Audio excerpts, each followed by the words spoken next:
বেঁচে রয়েছে পারুলের মা। মায়ের শেষকৃত্য করতে গিয়েই মিলল বিরাট প্রমাণ। মুহূর্তে সবটা পরিষ্কার হয়ে গেল পারুলের কাছে। আমরা এমনটাই দেখতে পারব আজকের পর্বে, চলুন বিস্তারিত জেনে নেই।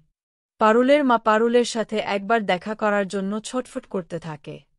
তাই তার দলের লোকই বলে তারাই তার সঙ্গে তার মেয়ের দেখা করার সুযোগ করে দেবে। তাই তিনি গোপনে চিঠি দিয়ে পারুলকে দেখা করতে বলে। আর সেখানেই ষড়যন্ত্র করে শিরিনের মা। পারুল ঠিক সময়ে ওই মন্দিরে গিয়ে হাজির হয়েছে।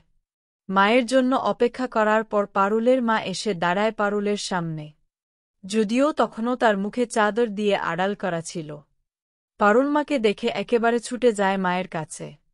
মায়ের সামনে গিয়ে দাঁড়ানোর কিছুক্ষণ পরেই চারিদিক থেকে পুলিশ এসে তাকে একেবারে ঘিরে ধরে। এরপর পুলিশের লোকজন সকলে টানতে টানতে নিয়ে যায় পারুলের মাকে। পারুল চিৎকার করে সবাইকে আটকানোর চেষ্টা করে, বারবার বাধা দেওয়ার চেষ্টা করে, কিন্তু কেউ পারুলের কোনো কথাই শোনে না। টানতে টানতে নিয়ে যায় পুলিশ। পারুল কাঁদতে কাঁদতে ভেঙে পড়ে। রাজানও তাকে সামলাতে পারে না। আসলে মায়ের এত কাছ এসেও মায়ের দেখা পেল না পারুল, এই যন্ত্রণাটা সে আর নিতে পারে না। আর আড়াল থেকে এই সব কিছু দেখছিল শিরিন এবং তার মা। আর দূর থেকে মজা নিচ্ছিল। আসলে এই ঘটনার পেছনে শিরিনের মায়ের হাত রয়েছে।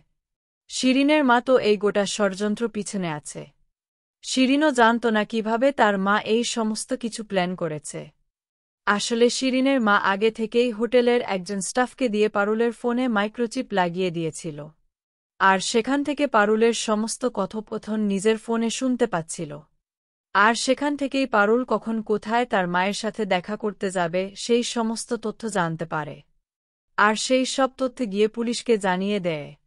আর পুলিশের সাথে সমস্ত বোঝাপড়া করে নেয়, যাতে পারুলের মাকে নিয়ে গিয়ে সঙ্গে সঙ্গে এনকাউন্টার করে দেওয়া হয়। আর কোনো খবরের কাগজে যাতে পারুলের মায়ের ছবি না বেরোজ। আর পুলিশ তাই শিরিনের মায়ের কথামতো একটু দূরে গিয়ে পারুলের মাকে গুলি করে দেয়। পরের দিন খবরের কাগজে এই খবর ছড়িয়ে পড়ে, কিন্তু পারুলের মায়ের ছবি কোথাও ছাপা হয় না।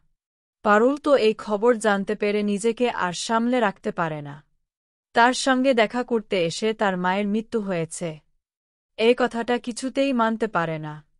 ঠিক করে পুলিশের কাছে গিয়ে তার মায়ের ডেড বডি চাইবে শেষ কাজ সম্পন্ন করার জন্য। সেই মতো পারুল সকলে মিলে যায়, কিন্তু পুলিশ বডি দিতে চায় না, অস্বীকার করে। তাই পারুল সঙ্গে সঙ্গে সোশ্যাল মিডিয়ায় লাইভ করার ভয় দেখায়।